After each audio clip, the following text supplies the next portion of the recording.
Claire Rodier, vous êtes juriste au GISTI, c'est-à-dire le groupe d'information et de soutien aux travailleurs immigrés. Vous travaillez depuis 20 ans sur les flux migratoires. Et dans votre livre Xénophobie Business, vous affirmez que la surveillance des frontières est un marché profitable. Alors, qui en profite? Alors, quand on parle d'un marché à propos des frontières, on pense souvent, et c'est d'ailleurs ce qui a été le plus étudié d'une part et puis commenté dans la presse, à l'activité des passeurs. Puisque depuis qu'il y a des frontières et qu'il y a des États qui surveillent leurs frontières et qui entendent en canaliser l'accès aux seules personnes autorisées, généralement avec des visas, du coup, il y a forcément un marché noir du passage de frontières, et on voit bien que le franchissement illégal des frontières est une activité extrêmement répandue. Ça constitue l'essentiel de l'objectif des politiques migratoires du XXe et du XXIe siècle, de les contrôler. Voilà, et ça génère des appétits qu'on a souvent imputés essentiellement aux passeurs, aux trafiquants. On parle beaucoup de trafic d'êtres humains. Et combien un passeur, ça coûte combien?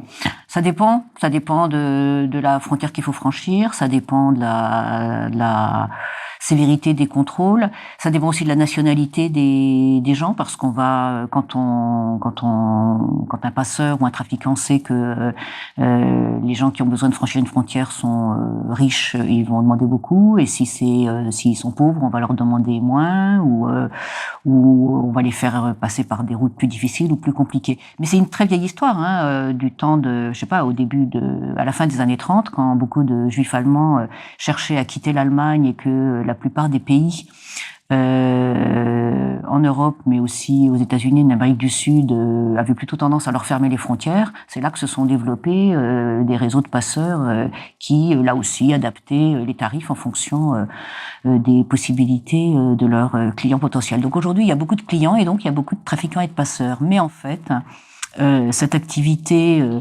profitable n'est pas la seule qui bénéficie de la fermeture des frontières et des contrôles migratoires. Et aujourd'hui, il y a l'émergence, disons depuis une dizaine d'années, d'un vrai marché du contrôle migratoire, d'un vrai marché des migrants, qui n'est pas forcément d'ailleurs condamné par les lois des pays, mais qui se développe au fur et à mesure que les frontières se durcissent et que les politiques migratoires visent de plus en plus à filtrer les passages.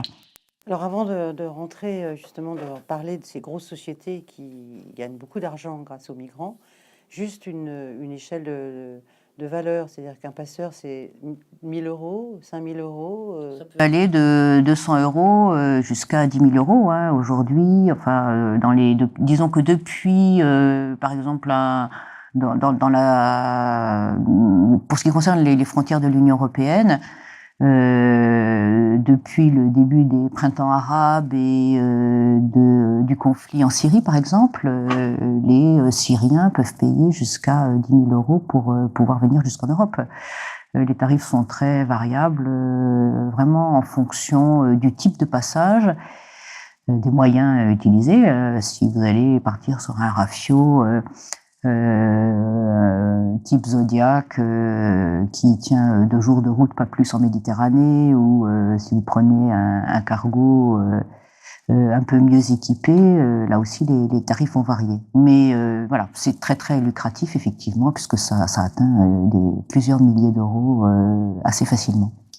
Alors justement, le côté lucratif de la migration, dans votre livre, vous parlez de la sécurité globale, rapporterait 450 milliards d'euros.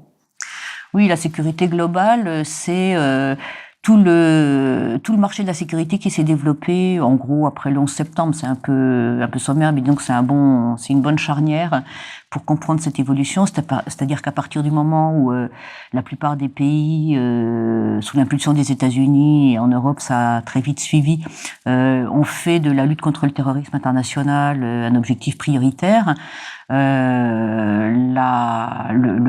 marché de la sécurité en général s'est beaucoup développé, déployé. Alors ça concerne la surveillance de tous les édifices un peu ou tous les établissements un peu à risque, les aéroports, tous les lieux des institutions des différents pays, mais c'est aussi les banques, voilà, tous les lieux sensibles. Il y en a de plus en plus. Et donc ça a permis à des grosses multinationales, en général, il y en a pas énormément, quelques-unes qui se partagent le marché mondial, de placer en fait leurs billes sur ce terrain-là, en fournissant des gardes, des vigiles, beaucoup de personnel. Et à l'intérieur de ce marché de la sécurité, il y a une branche qui est celui de la sécurité migratoire, qui a connu une évolution à peu près parallèle à partir du début des années 2000, puisque la lutte contre le terrorisme international et la lutte contre l'immigration illégale, irrégulière, sont étroitement associées dans tous les discours politiques et programmatiques d'ailleurs, en particulier pour l'Union européenne. Comme finalement les deux jambes d'un même fléau qui menace les pays industrialisés. En gros, c'est à peu près ça. Et du coup, sur ce terrain de la sécurité migratoire, on a vu se développer plusieurs types de, je dirais, prédateurs, qui mais dans des registres différents. Il y a d'une part tout ce qui est sécurisation des frontières. Là, c'est plutôt l'industrie. Il y a tout ce qui est accompagnement et gestion de l'immigration irrégulière. Là, ça va plutôt concerner les camps de détention, le convoyage des expulsés, par exemple, etc. Et puis, il y a un troisième volet qui se développe plus depuis le milieu des années 2000, qui est venu un peu plus tardivement. C'est ce que j'appellerais tout ce qui est le business humanitaire, c'est-à-dire tout ce qui est prise en charge des migrants ou des demandeurs d'asile ou des réfugiés, qui a de plus en plus tendance à être privatisé par les États et qui bénéficie finalement à un grand nombre alors d'associations plus ou moins caritatives, pas toujours, et finalement la frontière entre le business et la prise en charge à but non lucratif est très ténue, et il y a des passerelles de plus en plus souvent. C'est une évolution qui est relativement récente, mais je crois que quand on parle du marché de la migration, il faut aussi inclure cette dimension business humanitaire. Est-ce qu'on a un chiffre, parce que 450 milliards d'euros pour la sécurité globale, c'est gigantesque. Est-ce qu'on a un chiffre pour la lutte anti-migratoire à l'intérieur de cette enveloppe? Non, moi j'en ai pas. Je ne saurais pas en dire au niveau mondial. Moi-même, je suis pas économiste et j'ai pas spécifiquement travaillé sur le calcul de ce que représente ce marché de la migration, de la sécurité migratoire. Au niveau de l'Union européenne, on a quelques repères, quelques indicateurs. Par exemple, le budget de l'agence Frontex, l'agence européenne pour la surveillance des frontières extérieures de l'Union, qui a augmenté de l'ordre qui a été à peu près multiplié par 15 depuis sa création en 2004, c'est relativement récent, donc sur un peu plus d'une dizaine d'années. Elle était partie avec un budget modeste, elle est aujourd'hui à 130 millions d'euros. On peut parler des budgets qui sont votés par le Parlement européen, toujours pour l'Europe, pour tout ce qui est surveillance des frontières hors Frontex. Mais en fait, ce sont des indicateurs qui sont toujours très partiels parce que, par exemple, dans le budget de l'Union européenne, l'enveloppe globale, il y a une partie qui est consacrée à l'aide au développement et à la coopération. A priori, ça ne parle pas de frontières. Si ce n'est que dans ces négociations avec les États qui l'entourent, Maghreb, Afrique de l'Ouest, pays à l'est de l'Union européenne, l'Europe inclut toujours dans les accords qui sont passés, les accords de coopération pour aider au développement de ces pays, incluent toujours des clauses migratoires. Ces clauses migratoires, elles obligent les pays avec qui sont passés ces accords à surveiller leurs frontières pour éviter que des migrants, soit originaires de chez eux, soit en transit par chez eux, ne pénètrent sur le territoire de l'Union européenne. Et du coup, à l'intérieur des enveloppes qui sont consacrées à la coopération, on va avoir une grosse partie qui est consacrée à la formation de la police marocaine payée par l'Europe pour aider à lui apprendre à mieux surveiller les frontières. Ça peut être des financements comme il y en a eu du temps de Kadhafi en Libye, comme il y en a eu en Mauritanie, des financements européens à travers les fonds de la coopération pour créer des centres de détention pour que ces pays enferment les migrants et les détiennent pour éviter qu'ils ne viennent en Europe. Donc finalement, l'argent de la sécurité migratoire, il est extrêmement dilué et il ne relève pas exclusivement des lignes budgétaires consacrées aux migrations. C'est pour ça que c'est très difficile de faire des évaluations. Ce serait un vrai travail intéressant d'économiste que de se plonger dans tous les aspects. On pourrait aussi parler du budget des expulsions. En France, on estime que pour expulser une personne, un étranger en situation irrégulière, le ramener dans son pays, ça coûte à peu près entre 25 et 30 000 euros. Voilà. Donc, quand on sait que l'objectif chiffré des ministres de l'Intérieur depuis plusieurs années en France, c'est 30 000 personnes par an en moyenne, voilà, on calcule ce que ça fait, 30 000 euros multiplié par 30 000 personnes. Et quand on sait qu'on nous dit tout le temps que l'immigration irrégulière doit être jugulée, que les politiques, il faut les renforcer, c'est vrai qu'on se demande à quoi sert tout cet argent dépensé s'il ne pourrait pas être mis à profit autrement. Alors justement, vous parlez de Frontex, mais on reviendra sur Frontex tout à l'heure. Il y a une grosse société américaine qui, justement, touche le gros lot, si on peut dire, de la lutte anti-migratoire, c'est G4S. Oui, G4S, en fait, c'est pas une société américaine, c'est une multinationale avec des fonds, les Européens sont assez présents dans le conseil d'administration. C'est une multinationale qui est déployée dans beaucoup de pays anglo-saxons, aux États-Unis, mais pas seulement, au Royaume-Uni pour l'Europe, en Australie, en Afrique du Sud. C'est une société c'est une société de sécurité qui assure la sécurité partout, et qui vend ses services dans ce domaine, dans tous les domaines, et qui a depuis le début des années 2000 investi le marché de la migration et de la surveillance de la migration avec deux branches principales. C'est la gestion des centres de détention. L'autre, c'est le convoyage des migrants qu'on déplace depuis les centres de détention jusqu'à les aéroports ou dans les commissariats, etc. Ils font pas mal d'expulsions, c'est-à-dire de l'accompagnement d'expulsion, et ils passent des marchés avec les pays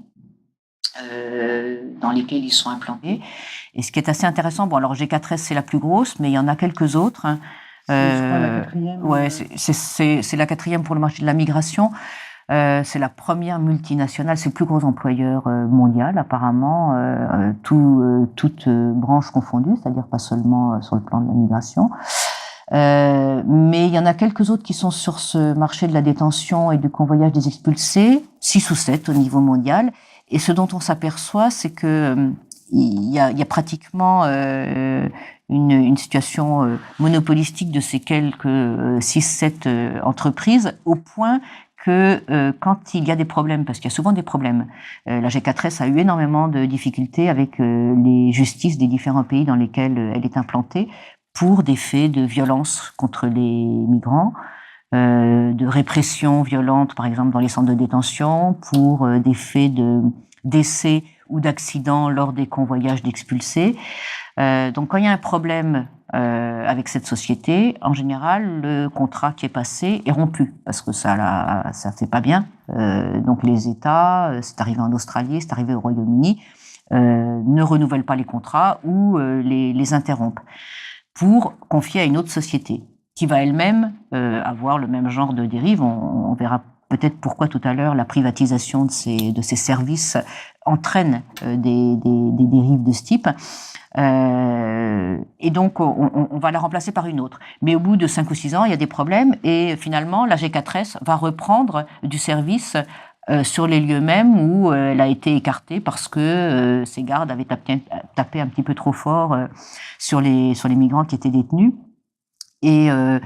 Et on s'aperçoit que finalement, ce marché, il est tenu par ces sociétés-là, avec une sorte de jeu de chaises musicales, mais qui maintient toujours cette pression qui est largement due à des enjeux économiques.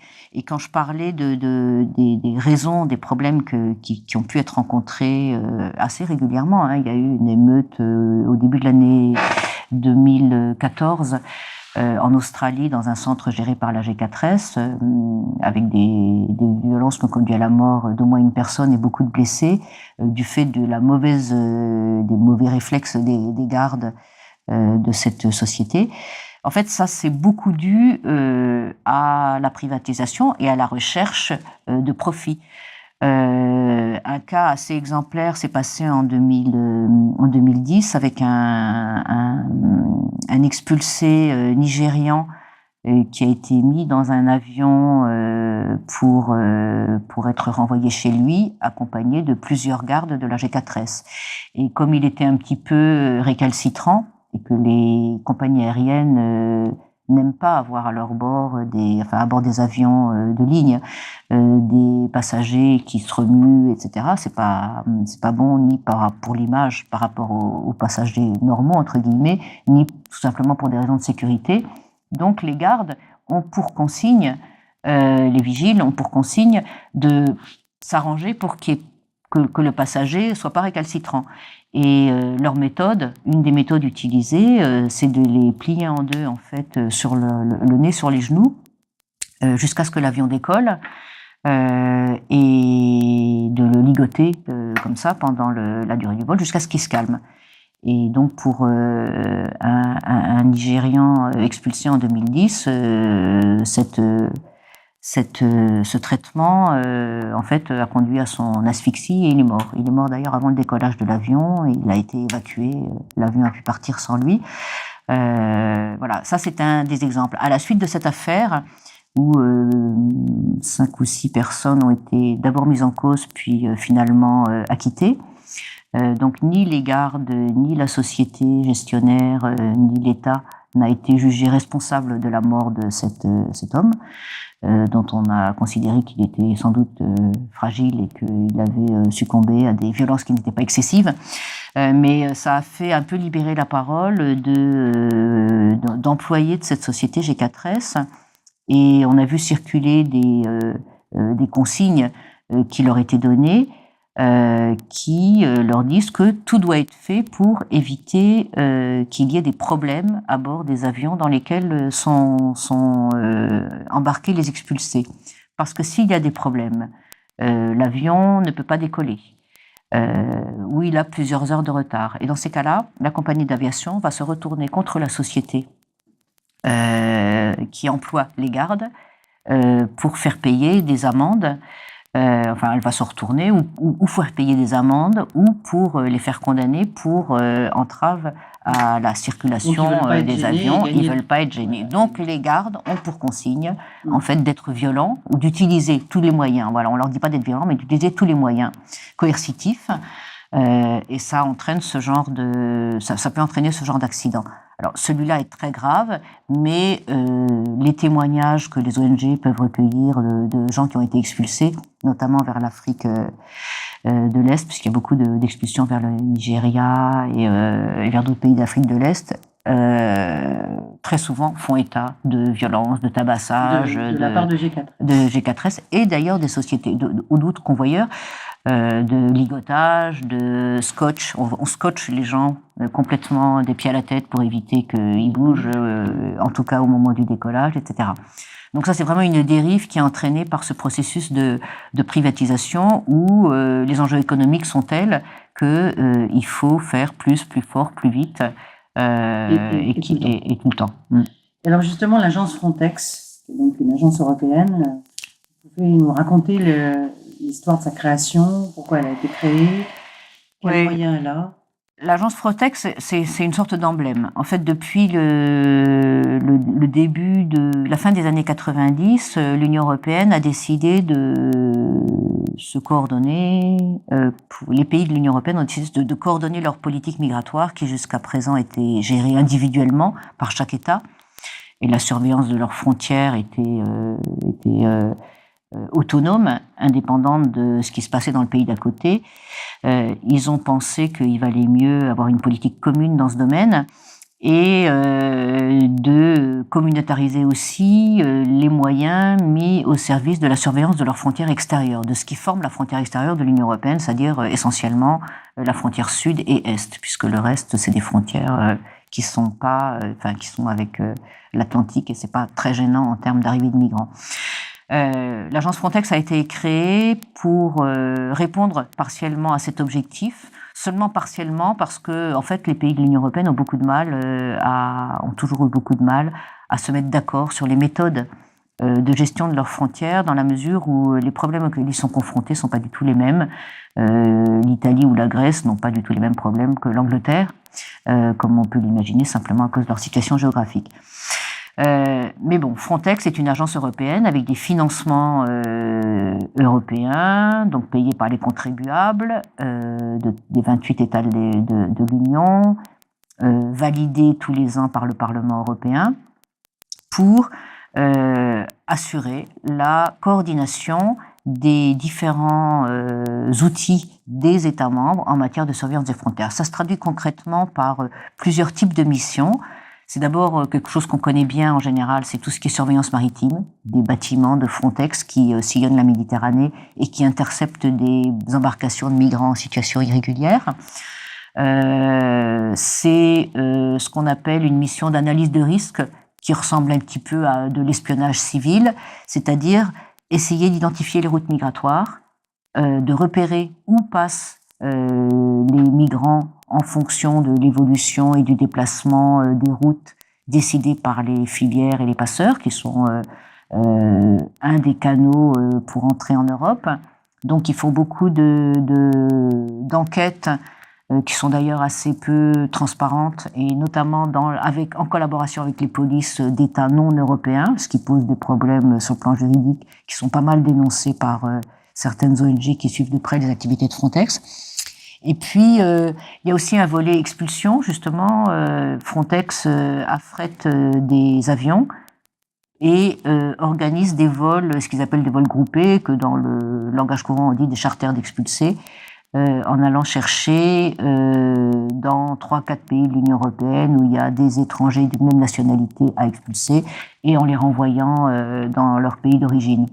Donc ça, c'est en gros les 3 activités connues de Frontex. Oui. Leur budget, le budget annuel de Frontex. Aujourd'hui, c'est de l'ordre de 120 millions d'euros, 130 millions d'euros. Alors là encore, c'est très difficile de savoir exactement combien coûte Frontex, puisque ça, c'est son budget de fonctionnement. Frontex, c'est 300 fonctionnaires, c'est-à-dire des gens qui travaillent soit dans le siège de l'agence qui est à Varsovie, soit sur le terrain pour ce travail d'analyse de risque. Donc c'est des civils, voilà. Mais au-delà de ce personnel et de ce budget de fonctionnement, il y a tout le budget opérationnel qui est difficile à évaluer, tout simplement parce que Frontex travaille. Sa mission, c'est la coordination des actions de surveillance de leurs frontières par les États de l'Union européenne.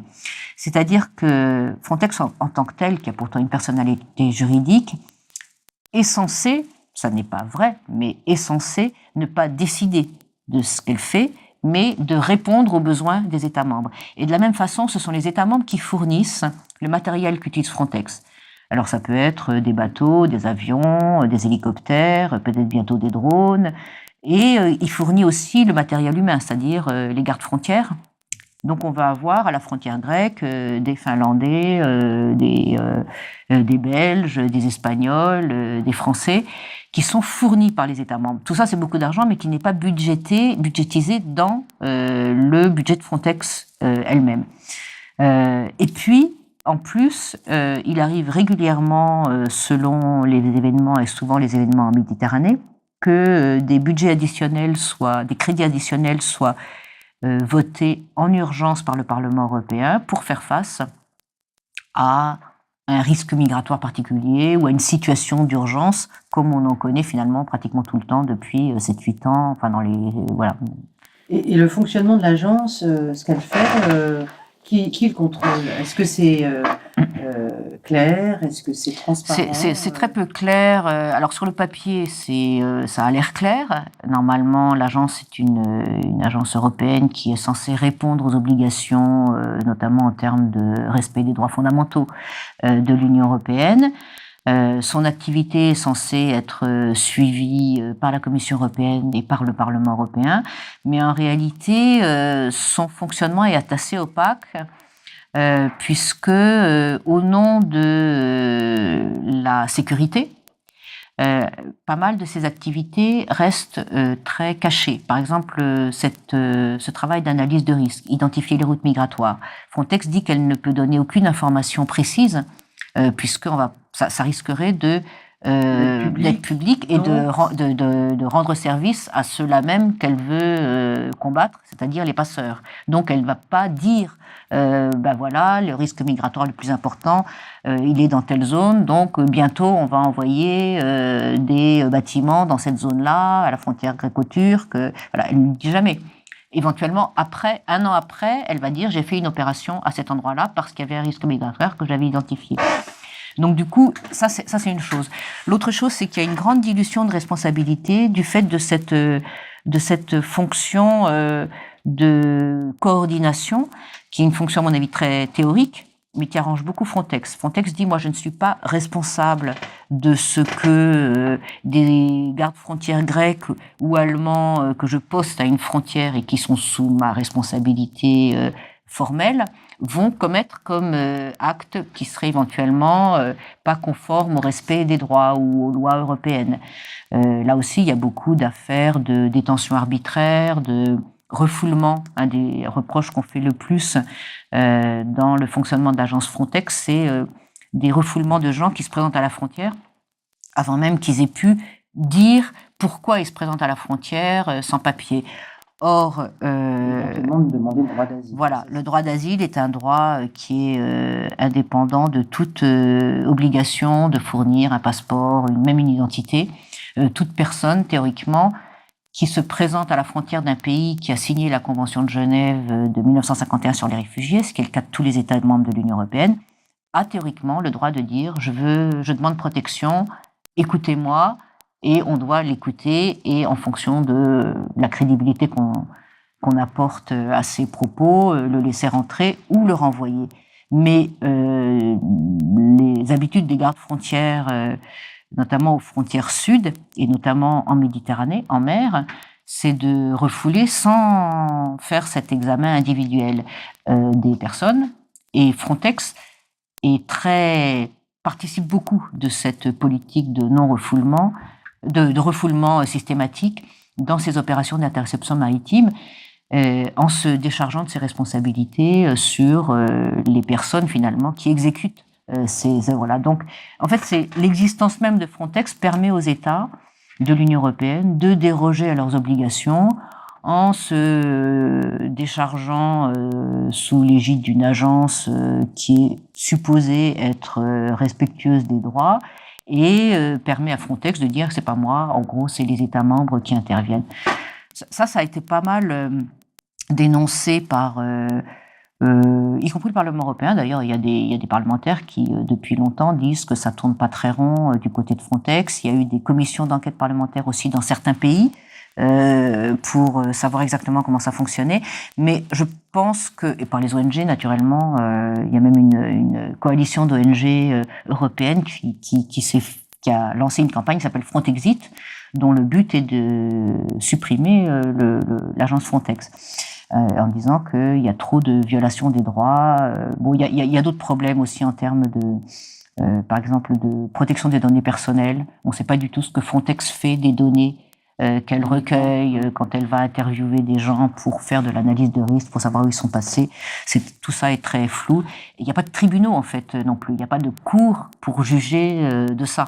C'est-à-dire, on renvoie les personnes qui sont éventuellement victimes devant des tribunaux nationaux de pays de l'Union européenne, alors que si c'est des gens qui ont été refoulés, ils vont se retrouver au Niger ou au Mali sans avoir aucun moyen de se défendre. Il y avait un reproche que, on faisait aussi à l'agence Frontex, c'est d'être extrêmement proche de ce qu'on peut appeler des tentations d'espionnage, des tentations d'essais quasi militaires, comme une avancée. Voilà, on dit parfois que Frontex est un peu comme une petite armée, une petite armée secrète de l'Europe. C'est peut-être un peu excessif, mais ce qu'il y a de sûr, c'est que, au-delà des missions dont j'ai parlé tout à l'heure, des missions de Frontex, c'est-à-dire les expulsions, la surveillance des frontières et l'analyse de risque, il y a une fonction, il me semble, qu'on ne peut pas du tout ignorer de Frontex, même si c'est pas dans ses attributions officielles, c'est de jouer un peu le rôle d'interface entre, de fait, entre tout le secteur de l'industrie militaire, l'industrie de la haute technologie et les responsables politiques, les décideurs politiques qui sont appelés à voter, par exemple, l'augmentation des budgets en termes d'achat d'équipements, etc. Depuis 2011, l'agence Frontex a obtenu, ça n'était pas le cas auparavant, de pouvoir acheter elle-même le matériel dont elle a besoin pour la surveillance des frontières. Jusque-là, elle utilise essentiellement le matériel qui lui est fourni par les États membres. Et cette capacité d'acheter du matériel, en fait, révèle, à mon avis, une évolution très nette et un lien assez pernicieux entre l'insistance du discours politique sur la nécessité de surveiller les frontières et l'opportunité que représente la surveillance des frontières pour un certain nombre d'industriels qui vendent du matériel de surveillance. Je pense en particulier aux drones ou aux systèmes de radar ou d'équipements très très perfectionnés qu'on met sous mer partout. Il y a énormément de là aussi il y a un marché qui s'est développé de l'industrie du contrôle qui n'est pas strictement réservé à la migration, qui peut mais en tout cas qui est très souvent dans les mêmes mains que ceux qui produisent des équipements militaires, et on voit qu'il y a finalement des débouchés dans le domaine civil qui se sont ouverts grâce à la migration pour l'industrie militaire qui jusqu'à présent, jusqu'au milieu des années 2000, vendait essentiellement pour faire la guerre. C'est-à-dire aujourd'hui, on utilise les mêmes outils pour surveiller les frontières que pour faire la guerre. Ce qui fait dire à certaines ONG que l'Europe est en guerre contre les migrants parce que non seulement il y a une politique qui est délibérément celle de repousser, de mettre à l'écart les migrants, mais il y a aussi des méthodes qui ressemblent tout à fait à ce qui se passe sur des fronts belliqueux aujourd'hui dans le reste du monde. Donc en fait, c'est un système qui fonctionne sur lui-même. En fait, les sociétés de contrôle ont besoin des migrants. Elles en ont besoin de plus en plus. Par exemple, elles ont plus intérêt aussi à enfermer le plus longtemps les migrants dans les centres de rétention, parce que ça leur fait de l'argent. Elles construisent de plus en plus de murs. Ce que je pense, c'est que, en fait, les politiques migratoires qui se caractérisent par le durcissement des contrôles, quoi, de façon assez paradoxale dans un système mondialisé où, a priori, tout est fait pour circuler et que l'évolution des 50 dernières années, c'est plutôt d'encourager la circulation de tout, des biens, des capitaux, des marchandises, mais en dissuadant la circulation des êtres humains. Ces politiques migratoires, elles sont pour très peu fondées sur une analyse rationnelle de de l'évolution de la mobilité des gens et qu'elles répondent en réalité à des tas d'autres enjeux, dont une bonne partie économique. Pas seulement, il y a aussi des enjeux idéologiques. Voilà, c'est pour des gouvernants qui sont un petit peu en mal de réponse immédiate aux problèmes de leur population, de leurs électeurs. C'est assez aisé et c'est une méthode vieille comme le monde que de faire porter la responsabilité des difficultés, le chômage, l'insécurité, la crise, etc., sur les étrangers. Donc voilà, c'est un peu toute cette histoire du bouc émissaire qui est très utilisée dans la gestion par les responsables politiques de la question des migrations. Finalement, indépendamment de la réalité de la migration, qui bouge pas, pourquoi ça passe, en fait, on vend l'idée qu'il vaut mieux surveiller les frontières. Et dans cette brèche-là, se sont engouffrés des enjeux économiques. Dans cette brèche idéologique, se sont engouffrés des enjeux économiques qui font finalement perdre un peu le contact avec et toute possibilité presque de vraie réflexion. C'est-à-dire que c'est très difficile de mettre des responsables politiques autour d'une table en disant est-ce que vous pensez que votre politique migratoire elle est efficace parce que les réponses ne peuvent pas être dénuées de toutes ces considérations pour beaucoup économiques et financières. Donc à vous lire, on comprend que, à lire votre livre, on comprend que l'utilisation de cette frontière, en fait, c'est comme un mode de domination. Il y a ça aussi, c'est indépendamment, enfin, en plus des enjeux économiques, on pourrait effectivement parler de comment se sont enrichies les sociétés qui gèrent des centres de détention aux États-Unis, qui sont cotées en bourse et qui influencent les élus dans différents États pour faire adopter des lois plus dures et qui laissent les gens plus longtemps en détention, parce que c'est au nombre de lits par an occupés que c'est intéressant pour eux. Ils s'en fichent complètement des questions migratoires, mais ce qui les intéresse, c'est d'apporter des profits annuels à leurs actionnaires. Mais à côté de ça, il y a effectivement, et je pense que l'Europe est un bon laboratoire pour observer cette situation-là, il y a finalement dans l'héritage du post-colonialisme, à travers la question de la migration, le maintien d'un rapport de sujétion avec un certain nombre de pays voisins de l'Union européenne qui sont chargés par les États européens de faire finalement le sale boulot que l'Europe des droits de l'homme n'a plus envie de faire. C'est-à-dire qu'on va de plus en plus externaliser les politiques migratoires, s'arranger pour que les migrants ne se présentent plus aux frontières physiques de l'Union européenne, mais aux frontières sud du Maroc, voire aux frontières du Mali, voire jusqu'au Niger. Et pour ce faire, c'est pas seulement en les repoussant physiquement avec Frontex qui intercepte des gens et qui les éloigne, c'est aussi négocier avec des pays tiers, le Sénégal, la Mauritanie, le Maroc, je prends les ex-colonies beaucoup, en leur mettant le marché en main. On va continuer à passer des traités économiques, à faire de l'aide au développement, etc.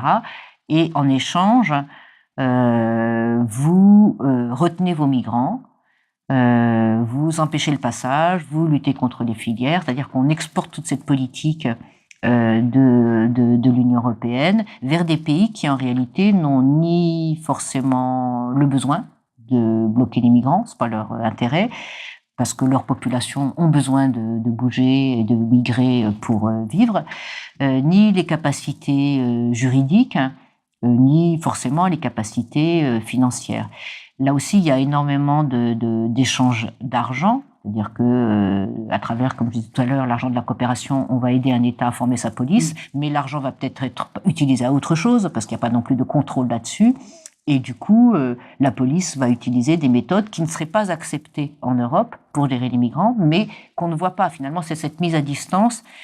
C'est à la fois des personnes, mais aussi des des violations éventuelles des droits de l'homme. Mais on en a des exemples tout le temps par exemple, le Maroc qui constitue, qui a sur son sol la seule frontière physique existante entre l'Afrique et l'Europe, puisqu'il y a des enclaves espagnoles au nord du Maroc. Voilà, c'est la police marocaine, c'est l'armée marocaine qui est chargée finalement de gérer la question des migrants pour le compte de l'Union européenne, en empêchant les migrants subsahariens de passer dans le territoire espagnol des enclaves de Ceuta et Melilla.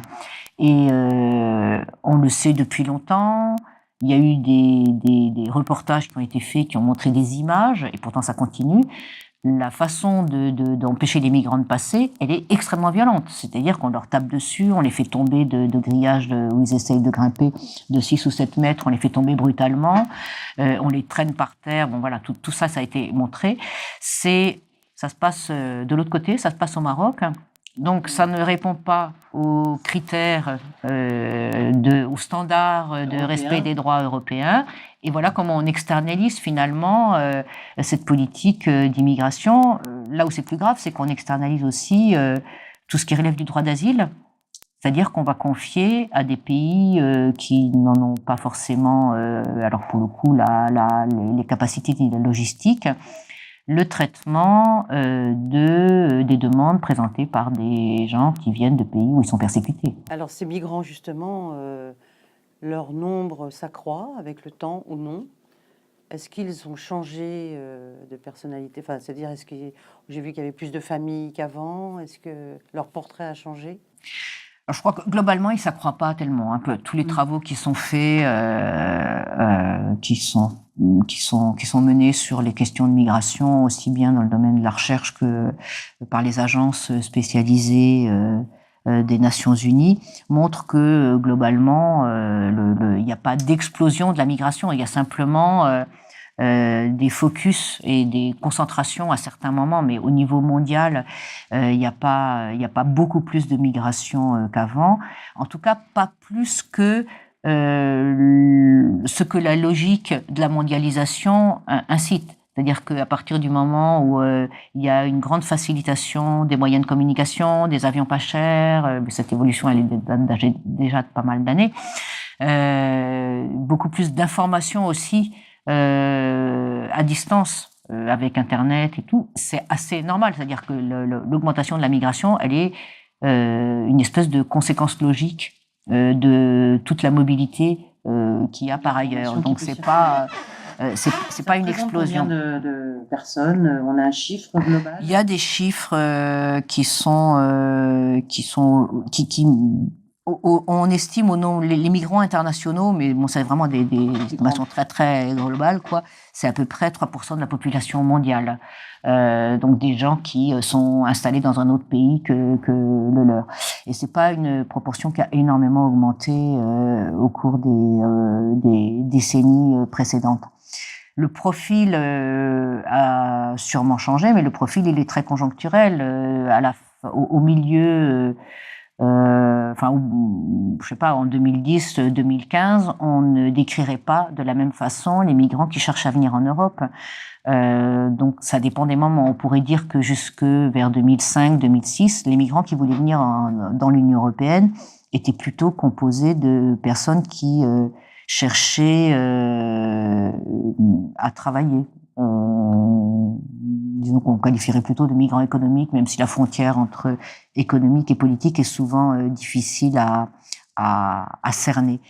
Il est certain que depuis 2011, en gros, les printemps arabes, l'essentiel de la population qui est maintenant visible aux frontières sud de l'Union européenne, ce sont des personnes qui ont fui leur pays pour des raisons de survie, de guerre, etc.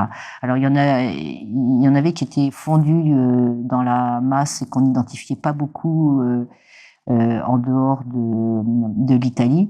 C'est les Érythréens, mais en réalité, depuis plus de 20 ans que l'Érythrée était une dictature dont personne absolument ne se souciait, il y a une véritable hémorragie de la population érythréenne depuis cette époque-là. On la voit plus aujourd'hui parce que elle a rejoint, ou elle a été rejointe, en tout cas au sud de l'Europe, par les Syriens, qui eux sont partis en masse et de façon relativement récente, c'est-à-dire à partir de 2011. Et avec les Syriens, finalement, la population européenne et les gouvernants européens sont obligés de se rendre compte que aujourd'hui, l'essentiel des gens qui veulent venir en Europe sont des gens qui finalement revendiquent le droit d'asile et, s'ils étaient sur le territoire européen, auraient droit à un accueil. Donc là, on a vraiment une modification du profil, et cet exil syrien met aussi en évidence ce phénomène de la migration des familles, puisqu'effectivement, quand on part pour sauver sa peau, on part avec tout ce qu'on a, et aussi ses enfants quand on peut, ce qui n'était pas le cas des migrants économiques qui partent en avant-coureurs pour essayer de trouver à s'installer et qui éventuellement faisaient venir la famille après.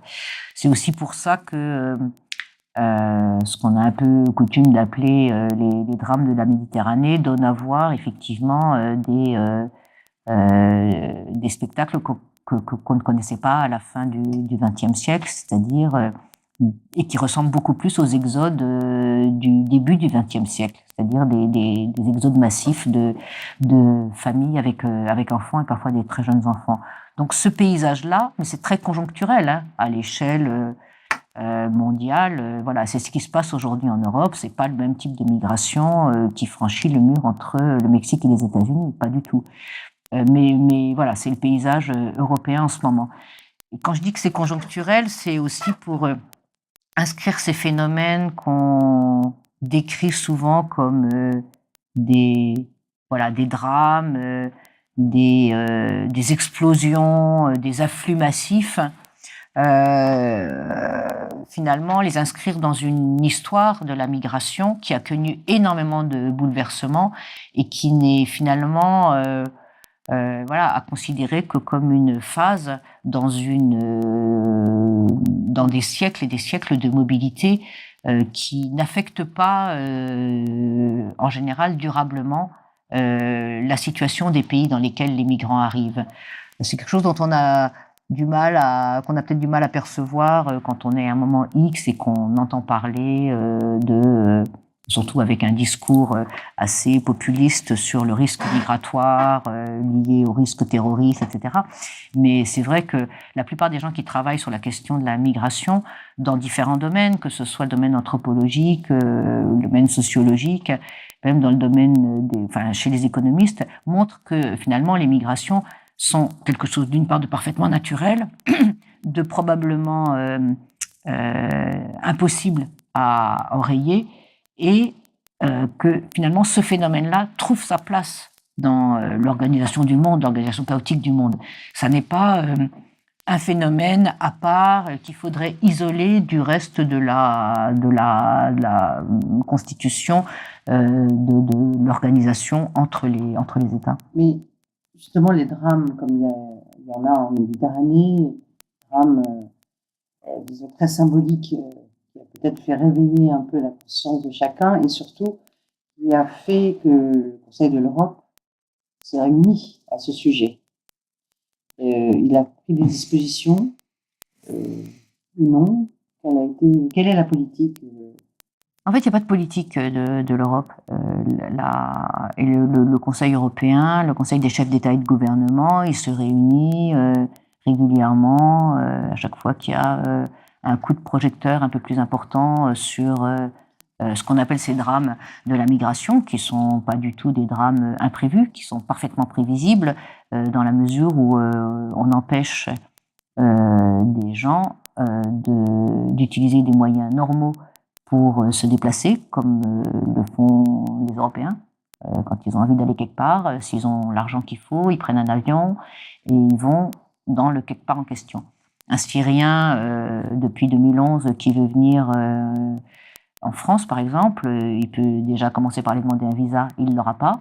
Et même s'il a l'argent pour payer son avion, eh ben, il sera obligé d'utiliser les services d'un passeur qu'il fera monter sur une un bateau pourri et il a de très grandes chances de mourir en Méditerranée.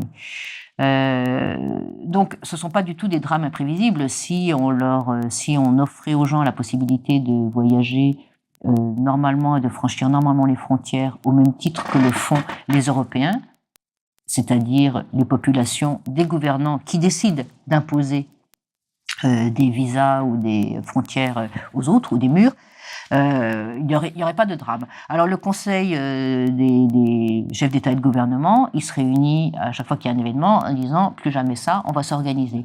Et la façon de s'organiser, c'est de fermer un peu plus, c'est-à-dire de mettre à distance. En gros, il y a la politique de l'Europe en matière de surveillance des frontières, elle repose sur 3 volets qui conduisent tous les 3 à repousser les gens. C'est d'une part de renforcer les moyens de l'agence Frontex, donc on va toujours ajouter un petit peu dans le budget pour surveiller la frontière, repousser, mettre plus de bateaux, plus de gardes barbelés, plus de gardes frontières, etc. L'autre volet, c'est de lutter contre les passeurs, renforcer la lutte contre les trafiquants et les passeurs. C'est quelque chose qu'on entend depuis au moins 15 ans, mais c'est pas idiot de lutter contre les passeurs, sauf que ça sert à rien si on n'arrête pas de fournir aux passeurs de la nouvelle clientèle en édifiant des murs et des barrières.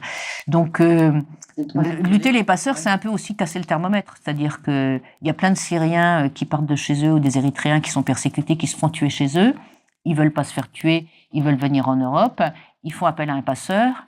On lutte contre le passeur, ça veut dire que ces gens-là se noieront pas en Méditerranée, mais ils resteront. Voilà, ça ne résout pas le problème des gens. Lutter contre les passeurs, c'est. Voilà. Et le troisième volet, c'est la coopération avec les pays tiers. Et voilà, de plus en plus, on parle de ça. Et d'aller d'ailleurs négocier avec des dictateurs. On va aller discuter avec les Éthiopiens.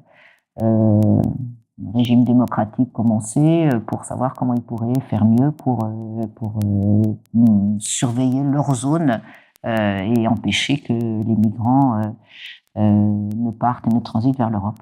Mais la politique générale des pays en matière d'immigration, elle a évolué depuis ces dernières années. Vous avez vu des changements de paradigme, vous avez vu des dispositions qui seraient, en fonction des gouvernements, plus ou moins intéressants à votre... Si on prend l'exemple de la France, il y a une très très grande continuité entre, par exemple, les gouvernements de gauche et les gouvernements de droite depuis, en gros, le milieu des années 80.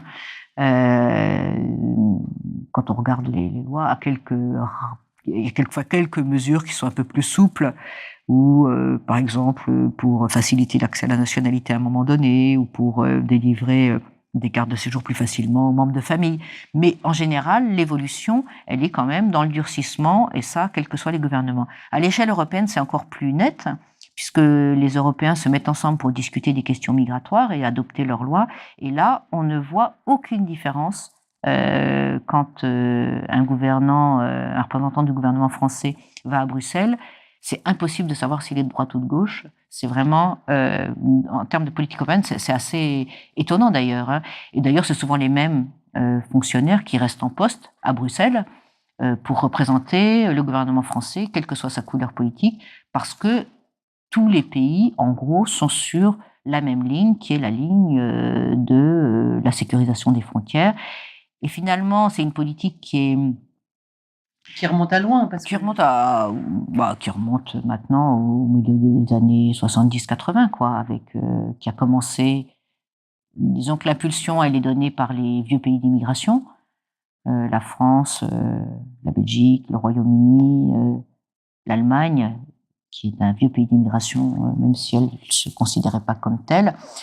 Disons les pays qui recevaient beaucoup d'immigrés, et l'infléchissement il a commencé au moment où les milieu des années 70, quand les pays ont commencé avec la crise pétrolière à considérer qu'il fallait moins d'immigrés, tous ceux dont ils avaient eu besoin pour se reconstruire après la Seconde Guerre mondiale. Il fallait commencer à limiter ça. Et cette logique de limiter l'immigration, repousser, renforcer les frontières, etc., elle s'est petit à petit étendue au fur et à mesure que l'Europe s'élargissait. Et donc, on a appliqué ces règles des vieux pays d'immigration à des pays qui ne se soucient pas beaucoup de la question, comme les pays du Sud, l'Espagne, le Portugal, l'Italie, etc. Mais je pense que c'est encore plus loin parce que vous citez l'exemple de l'Europe, justement, où des pays européens se réunissant contre l'Allemagne, les Juifs ont voulu fuir l'Allemagne nazie, ou pré-nazie, et justement où les frontières leur ont été fermées. Oui, c'est-à-dire qu'on retrouve des réflexes, alors c'est pas forcément les mêmes contextes, mais en tout cas, ce qu'on voit, c'est que par rapport à ce qui peut représenter un afflux d'étrangers, on voit effectivement des rapprochements assez étonnants et qui font un peu froid dans le dos, même si les contextes sont pas les mêmes.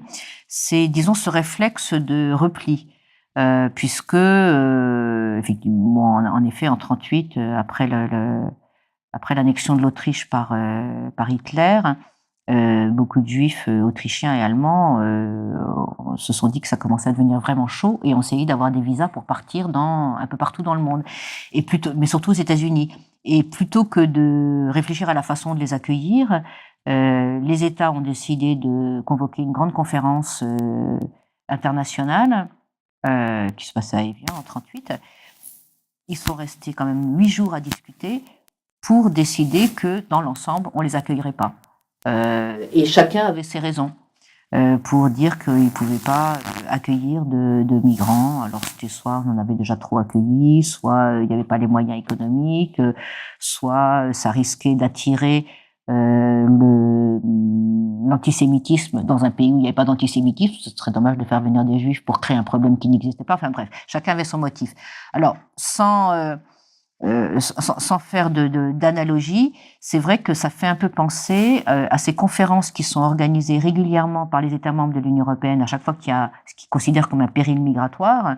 Ça s'est passé en 2011 au moment des printemps arabes, c'était la révolution dans les pays arabes, et il y a beaucoup de gens qui sont partis, qui ont quitté notamment la Libye, pas des Libyens, mais des Africains qui étaient en Libye, qui sont partis parce que l'ambiance devenait très mauvaise pour eux. Et il y a eu tout de suite une réunion du Conseil de l'Union européenne, pas pour dire comment on va accueillir ces gens-là, mais pour dire qu'il faut se protéger. Parce qu'il y a un risque. S'ils viennent, ça va augmenter le racisme, parce que la population va être... voilà. Ce risque, il est, à mon avis, extrêmement faible, parce que je pense que c'est aussi beaucoup à jouer tout le temps sur l'opinion. Que va penser l'opinion? Ça va augmenter la xénophobie, voilà, on peut. C'est un argument qui est souvent utilisé. C'est aussi une opinion qui est formatée avec l'idée que l'étranger est une menace. Et même si on ne lui dit pas explicitement, tous ces moyens qui sont mis dans la surveillance des frontières, toutes ces amalgames qui sont faits entre terrorisme, islamisme et immigration, qu'on entend tout le temps. C'est tellement intégré dans la tête des gens que ça semble finalement assez normal que quand on voit des centaines de migrants qui veulent prendre un bateau en Libye, on se dise oh là là, c'est une menace. Mais en réalité, quantitativement, le nombre d'arrivées qui est présenté comme un afflux massif, le nombre d'arrivées par la Méditerranée, reste très très dérisoire par rapport au nombre de gens, par exemple, qui rentrent normalement en Europe avec un visa dans les aéroports internationaux. La capacité d'absorption des migrants qu'on nous décrit toujours comme dépassée. Comme en réalité, de toute façon, ces contrôles marchent assez peu, il y a quand même énormément de gens qui passent, on s'aperçoit que finalement, les gens, ils passent et ils s'installent. Ça a été vrai au moment des printemps arabes. Le gouvernement Sarkozy, les deux gouvernements Sarkozy et Berlusconi, Italie et France, avaient fait monter une mayonnaise autour de l'arrivée de jeunes Tunisiens sur l'île de Lampedusa, en disant ils vont remonter en Italie, ensuite ils vont venir en France et on va être complètement débordés. Ça représentait quelques milliers, peut-être 20 000 personnes qui sont arrivés de Tunisie par l'Italie en bateau. Il y en a beaucoup qui se sont noyés. Et au bout de 6 mois d'une espèce de polémique ridicule entre Berlusconi et Sarkozy, complètement orchestrée d'ailleurs, et qui a permis à chacun qui était en campagne électorale d'avoir un discours de matamor en disant c'est moi qui fais ce qu'il faut contre les immigrés. Finalement, les jeunes Tunisiens, ils étaient venus pour une bonne partie disséminés. On les a pas retrouvés spécialement. Ils ont certainement trouvé à s'intégrer. Et pour une bonne partie aussi repartis, rentrés chez eux, d'eux-mêmes. Donc il y a eu, ça n'a pas duré très longtemps, mais il y a eu dans la presse en particulier la reprise de ce discours de l'invasion, de la menace islamiste, qui ne s'est absolument pas réalisée, mais c'est une façon d'orchestrer. Et c'est le côté un peu paradoxal d'ailleurs de la focalisation des médias sur ce qu'on appelle toujours les drames de la migration, parce qu'à montrer, finalement, montrer, c'est à la fois attirer la compassion et engendrer la peur. Et les responsables politiques jouent beaucoup sur ce double niveau. Face à ça, vous avez une solution pour justement à la fois épeser sur les politiques qui ne vous plaisent pas et sur l'ensemble de la migration générale? Non, je ne crois pas qu'il y ait une solution. Moi, ce que j'essaie de dire, ce à quoi je crois, c'est que on peut pas penser la question de la migration en l'isolant, en la résumant à une question de racisme, à une question de cohabitation des populations, à une question de menace, et en l'isolant de considérations notamment économiques, pas seulement, mais aussi de considérations géopolitiques, de rapports entre États, etc. Et si on ne comprend pas ces autres données, ces autres enjeux, on parlera toujours mal de la migration. Moi, j'ai l'impression que il n'y a pas de problème de l'immigration, ou que s'il y a un problème de l'immigration, c'est pas à cause des gens qui bougent, c'est pas à cause des migrants, c'est à cause de ce qu'on en fait et surtout de la façon dont on aborde mal la question de la mobilité des gens. Donc, ma solution, bien sûr, j'ai pas de solution toute faite.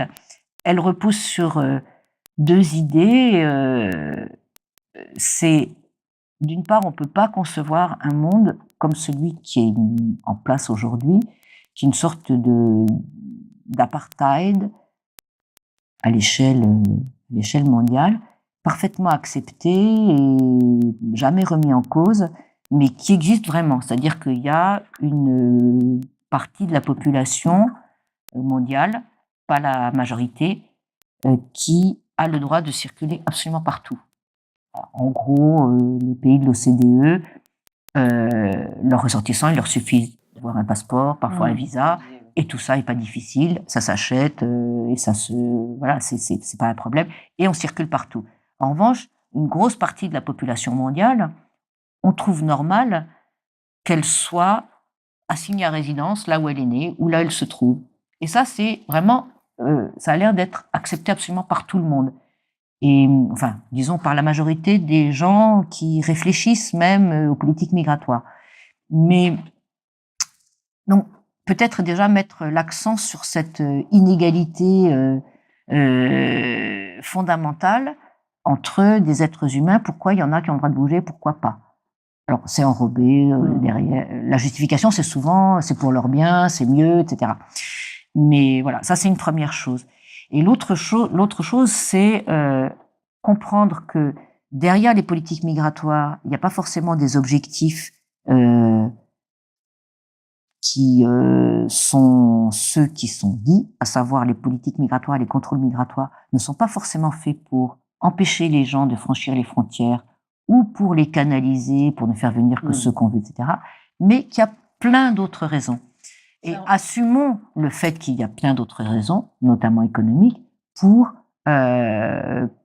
expliquer en quoi ce contrôle, ce nouveau mur qu'on édifie et qui va être complètement inutile. Il y en a un qui se construit à la frontière Bulgarie-Turquie, par exemple, qui va être aussi inutile que le mur qui a été construit il y a 3 ans à la frontière gréco-turque. Expliquons que c'est de l'idéologie, que c'est pour faire peur, que c'est pour rassurer les populations locales, que c'est pour envoyer des messages aux migrants, mais ne disons pas que c'est fait pour empêcher les migrants de passer. Et s'il y avait un peu plus de sincérité, en tout cas dans la gestion de ces outils, ce serait peut-être une façon de mieux appréhender cette question de la mobilité humaine. Je pense... Oh, pardon. Non, mais quand je voyais l'affiche, liberté de circulation, c'est votre mot d'ordre? Oui, c'est le mot d'ordre de plus en plus de gens. D'ailleurs, il y a quand même une évolution dans ce domaine, puisque quand on parlait de liberté de circulation, à la fin des années 90, c'était le cas du Gisti, qui disait réfléchissons à une autre politique migratoire qui serait fondée non pas sur la fermeture, mais sur l'ouverture. Voilà, c'est juste. Après, on aménage autour. On pourrait dire l'ouverture, sauf à certaines conditions, ou sauf pour telle raison. Là, c'est le contraire. C'est fermeture, sauf à certaines conditions. Déjà, inverser ça, ce serait bien. Quand on disait ça à la fin des années 90, on se faisait traiter de fou, d'une part, ou d'idéaliste, dans le meilleur des cas.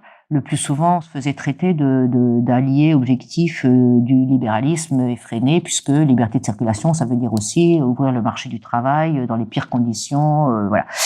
C'est quelque chose qui n'est plus aussi unanime comme riposte, puisque maintenant, il y a quand même de plus en plus de gens qui réfléchissent à la question de l'ouverture des frontières, notamment des économistes, et même des agences de l'ONU comme le programme pour le développement des Nations Unies qui a consacré un rapport il y a déjà plusieurs années qui s'appelait Lever les barrières et qui explique que pour que ça fonctionne mieux, pour le développement, pour la croissance, voilà, qui sont pas forcément les objectifs de tout le monde, mais en tout cas, c'est mieux que les gens bougent et c'est mieux d'ouvrir les frontières pour permettre cette mobilité, pour permettre aux gens d'aller travailler où ils veulent, etc.